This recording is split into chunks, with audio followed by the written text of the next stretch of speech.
name, I'm sending you to Kuala Lumpur.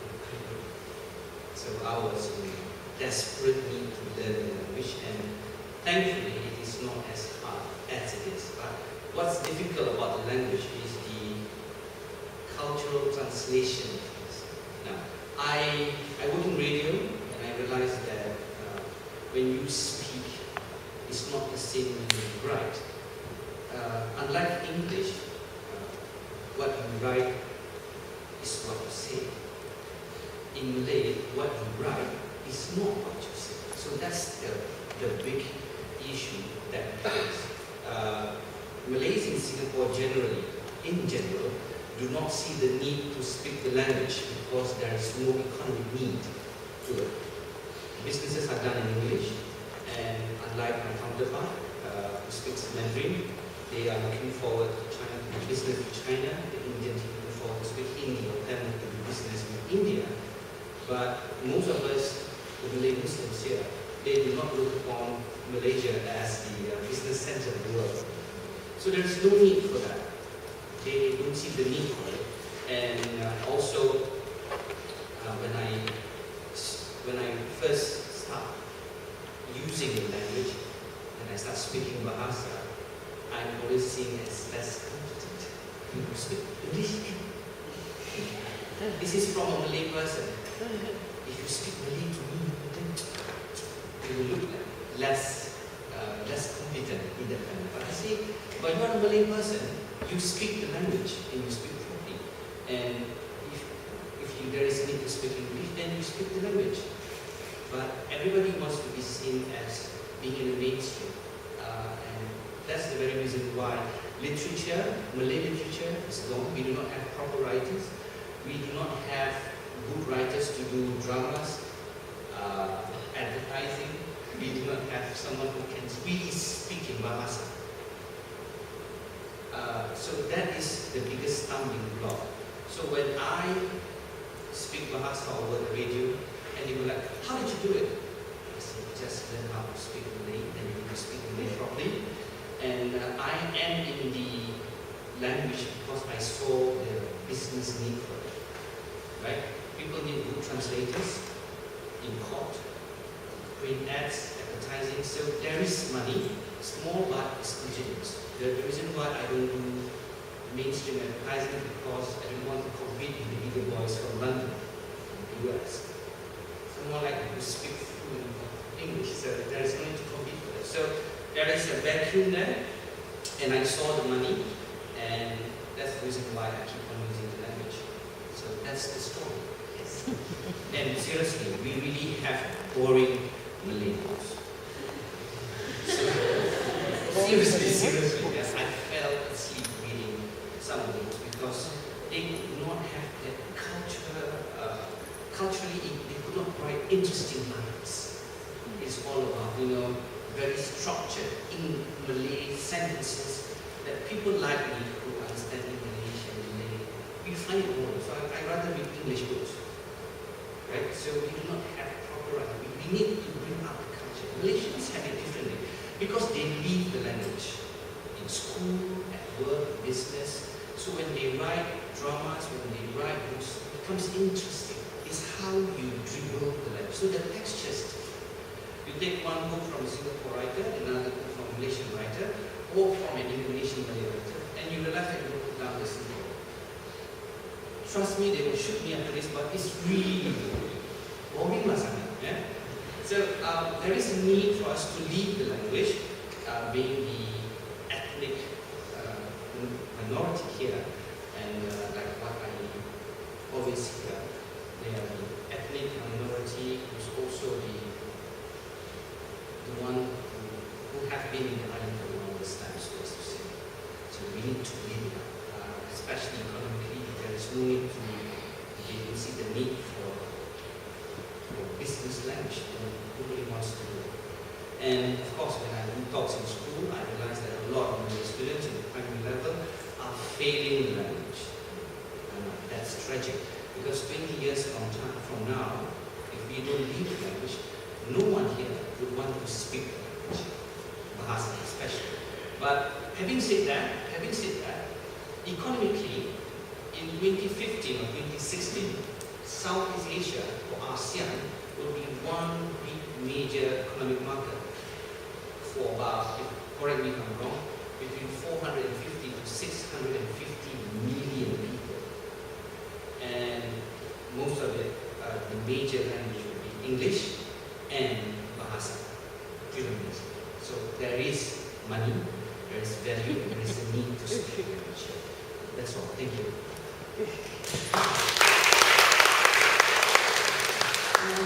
Thank you very much for getting us off to a very thought-provoking start. May I now call on Azadina to add some more spice to the dialogue? Thank you very much, Sharon, and thanks, Adi. I'd like to begin by thanking Jennifer and Trudy from National Heritage Board for getting me to be on this panel. I really owe them a gratitude because I feel that symposiums like this in Singapore, very often Tamil, even though it's one of the national languages of Singapore, is underrepresented. We either do not have speakers coming up or being represented. So on that count, thank you, Jennifer and Trudy. And I'm truly happy to be here today. It happens to be my off day because I work with the print media now, with Tamil Marissa to be precise. So we work, I get 1 weekday off and 1 weekend off. So this happens to be my weekend off, so it just tied in nicely. Now, bilingualism and translation, Tamil has been very close to my heart. It's been 20-25 years that I have been doing translation work for lots of ministries and statutory boards. But there's a lot of truth to what Adi said, that there's economic value for translation in Singapore. I do gain economically as well doing translation work, but that doesn't form bulk of the remuneration. But for me, the main reason why I went into translation is more for the love of the language. Precisely because when I was in university itself, I started, I was way ahead of my peers, even in secondary schools. I was not reading the normal textbooks. I was reading literature which was meant for A-levels and even the university level. So I think, I had it in me, that language came naturally. So when I was actually looking at some of the translated work or translations that appeared in the papers and all, sometimes it pained me for the lack of quality in the translation.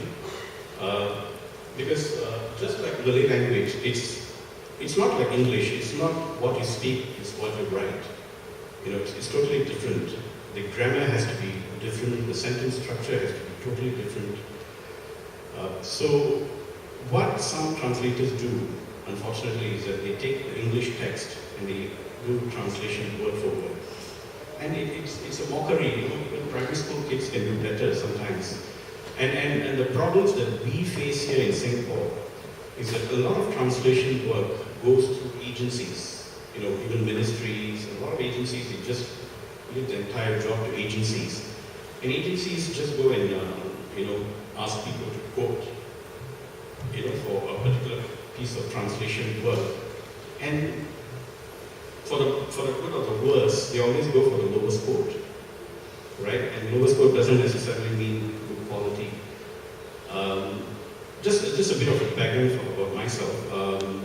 Even though my first degree was in computer science, my passion was in language, so I was really looking for an opportunity to make a switch to broadcasting. So after 5 years of doing IT work, in 1994, I had an opportunity to join the then Singapore Broadcasting Corporation as a Tamil newscaster. So I was reading news and effectively doing translation from English to Tamil for about 7-8 years.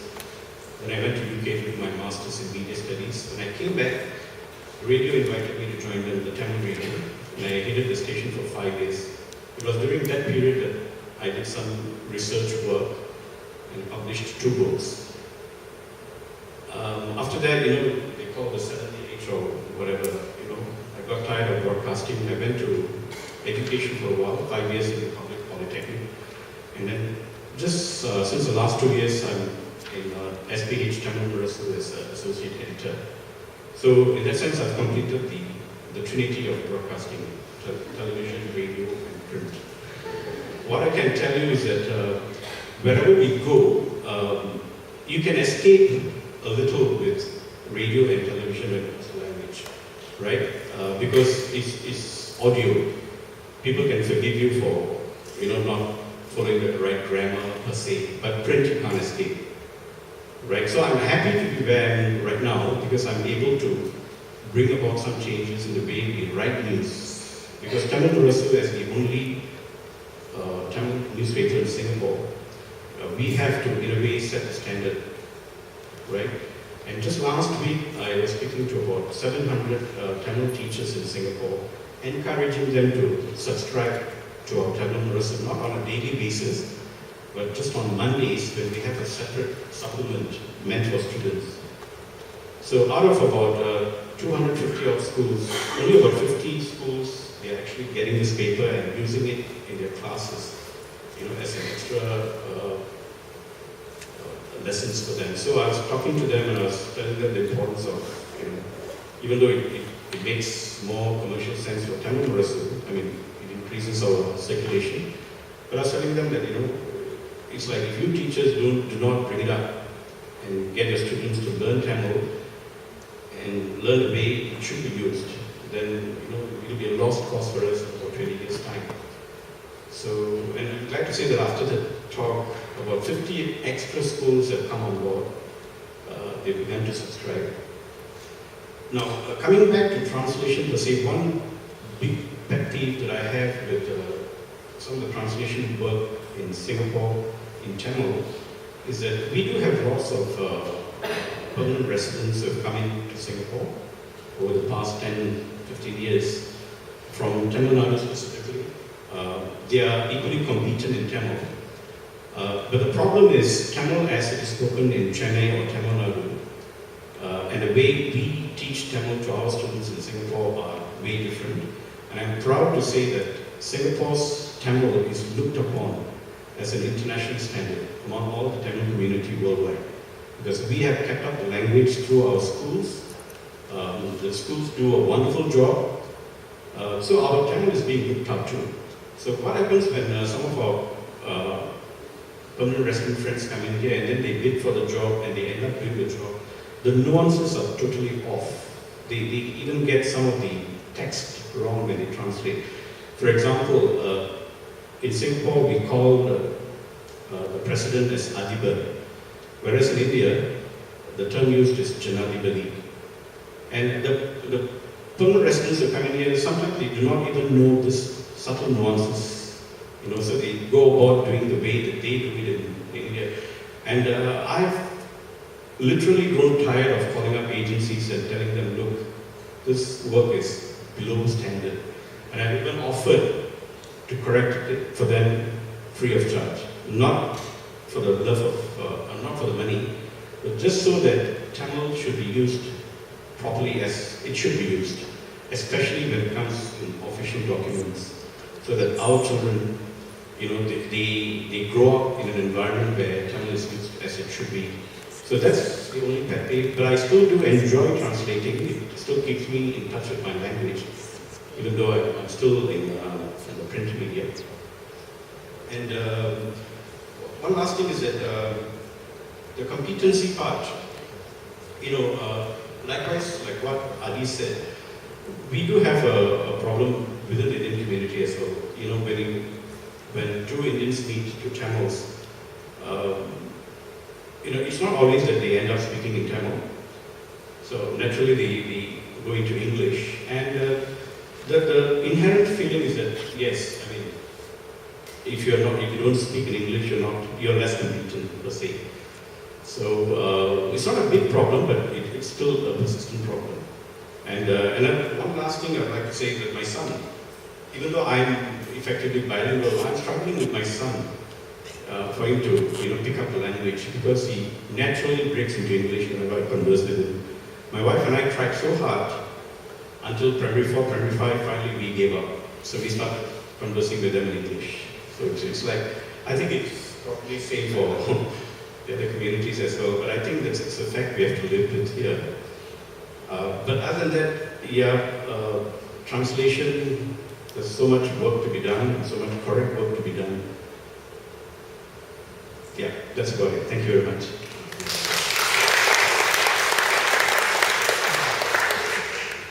Could I now please call on Bing to give us a few thoughts? Okay, Sharon. Since we met in 1997, old friend. Good afternoon, everybody. Actually, bilingualism is always asymmetrical. It's not symmetrical.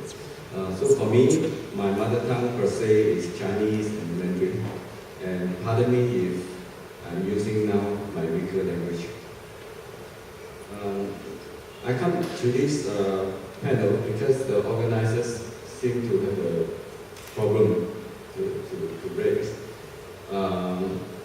Because bilingual policy in our education system is always seen as a foundation rock in our education system and respected internationally.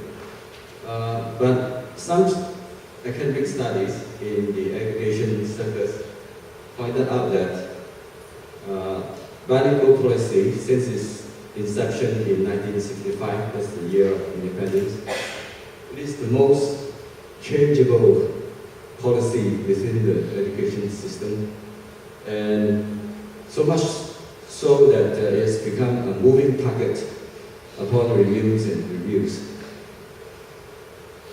So what's bilingualism? Actually, I would, looking back, it's for the educationists, for politicians, for parents and children.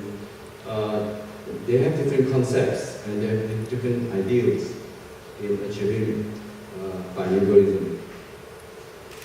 For me, I so-called achieved my language skills or studies all completed basically before 1965, because my Sec 4 graduation is 1963, and our old boys will be celebrating our 50th anniversary this year. And by 1965, the year of independence, I already sitting for my 3U examination. I would like to share a bit of my school experience for language study, because I came from the Catholic high school, founded in 1935, and its founder is actually a French missionary, Father Edward Becquerel. And he had this vision of founding this school, Catholic high school, which is a Chinese school basically. That his vision is the way of the Catholic high is a way made of two rails, Chinese and English, free from entanglement, straight to its end. Happy are those who follow, they shall obtain the scope of a sound education. Well, I recited the prayer in the Catholic school. I'm a free thinker at the end, but recited the prayer in English. And I found that this Father Becquerel's vision for the school is something like a prayer to me. It even sounds nicer in Chinese. Free from entanglement, straight to the end. In Chinese, it's called "to ran wu lei." It means it's nothing to entangle you. And when you look back at the bilingual policy in Singapore, there's so much of this entanglement, and whether we reach the end, I don't know. And another thing I found from my old school, which is located at 222 Queen Street, which is now the site for a private museum. 222 Queen Street, when you go back, you'll see the school sign is still there. There's the sign, the name for the old school before it's named as Catholic High School. It's called Sino-English Catholic School. That means the emphasis is two languages, Sino-English Catholic school.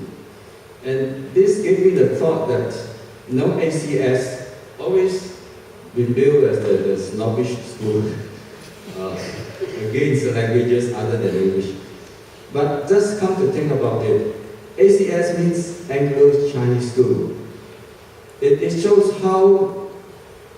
what was the thinking of our parents, our forefathers who lived in Singapore, to have education for the children. It's all the bilingual system is always there. Of course, the bilingual policy is enacted through 1965. 1965, and at that time, the education minister is Mr. Ong Pang-boon. And he had this objective for bilingual education in Singapore. Two languages is not only for training, for technical training, but the main objective in education is to foster the spirit of solidarity among citizens. Before that, they were talking about the independence. There was discussion about the education policy in Singapore. So actually this policy is a sum up of the 1950s thoughts that all students in Singapore must learn two languages. So the English-trained students is to learn Chinese. Actually, Chinese was taught in the English school in Singapore, but it's not a compulsory subject. So now it's made a compulsory subject that you have to learn a second language. It's 1 + 1 = 2. It's a second language. It's not a secondary language or the second-class language. That's a basic difference. And Chinese stream, of course, must give up their learning language. So that's the basic thinking of bilingualism in Singapore. Other moves at that time is the Singapore University revives the studies of Malay language. We are quite surprised. And also improve the Chinese studies. And the Nanyang University grads were given the green light to work in the civil service from 1966. Those were the policies by 1965. And by 2007, August, this National Heritage Board, especially the archives, were doing an exhibition on the first 10 years of the founding of Singapore. And I heard that I was serving in the board as National Service, helping some Chinese translations. And Mr. Ong did come personally for the preparation of this look at the text, whether it's been projected correctly, the bilingual policy in 1965, and he was satisfied. So the exhibition actually reflected the spirit of that period. So history had it that in the following decade and a half, Singapore's education policy underwent a series of scrutiny. And in the 1970s, the main word for the review is attrition. That is saying that most students, when they learn two languages, they can't achieve the goal, and many will drop out. And so at the end, the policy has been reviewed, and there was a report in 1978. And subsequently in 1980s, there were also criticism because we presented the case to the US, and the US said that, our bilingual policy is actually a failure.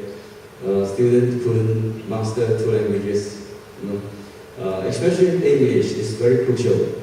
So at the end, the policy has been changed, culminating to 1987.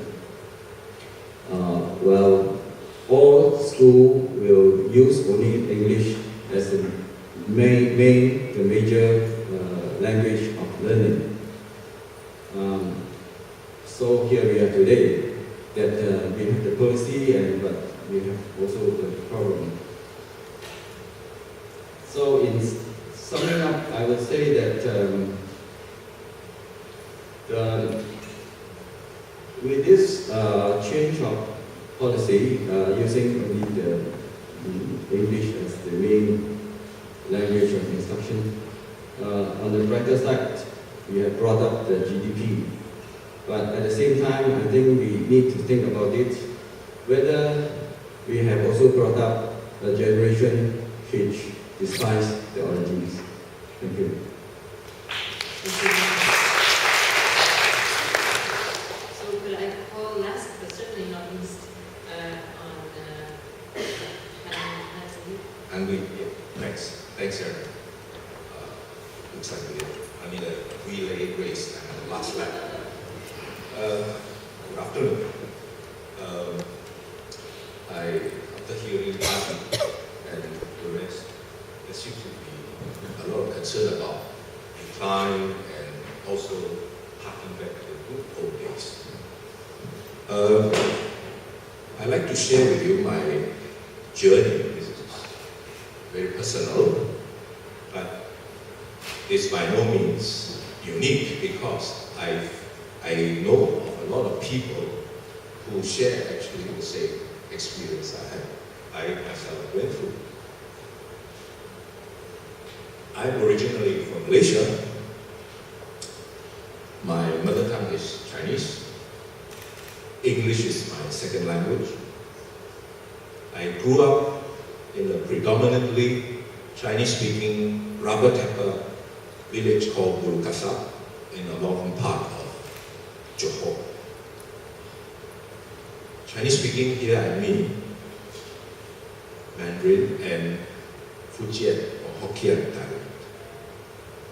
In the village there were many Malays and relatively few Indians. And Malay language was widely spoken, especially in the market and shops. In the primary school I went to, where both my parents were teachers, all subjects back then were taught in Chinese, with locally published textbooks, including the English language textbook, I remember, with titles that go something like English Reader for Malayans. As a curious kid, I sometimes enjoyed reading and probably more often just looking at the English language textbooks my cousins were using. My cousins who were in English medium schools they're using. My cousins were in Stienberg. And these books actually had contents about England.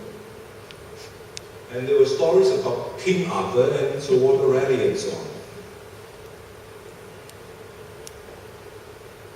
I was to learn much later that the Malayanization of textbooks was actually at that time being introduced in Chinese schools as part of the recommendations by the Fen Wu Report in 1952. In the report, apart from the need to shift from China-oriented contents to Malayan ones, the report also highlighted a very important fact, that the Chinese were ready to learn not only Chinese, but also English and Malay. In 1957, that was the year when Malaya became independent. Malay being the national language, or Bahasa Kebangsaan, was taught as a compulsory subject, school subject all over the country. Some of us from the village school I finished primary school in 1957. So in 1958, some of us went on to Chinese middle school. Chinese middle school means the secondary level of the Chinese school system back then. And some other kids will go on to a private English medium school. Of course, it was the only private English medium school. There was also a government English school from primary to secondary level, which was attended by children of all races. I remember throughout my secondary school days, English and Malay remained highly emphasized subjects.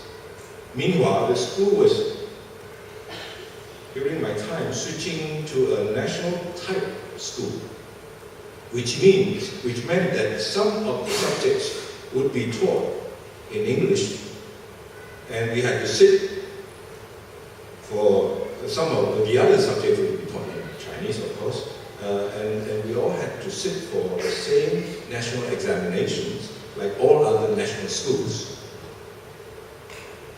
In my small village during those days, to learn the language was not as easy as we think it is today. There were no bookshops. There were no newsstands selling books and magazines. There were no public libraries. I recall having read the entire collection of about 100 books, Chinese books, in the school library. However, nearby, in the town, there was a bookshop in Stienberg selling some English books, and a larger one selling Chinese books and magazines. The Chinese bookshop was very important to me because it had many books about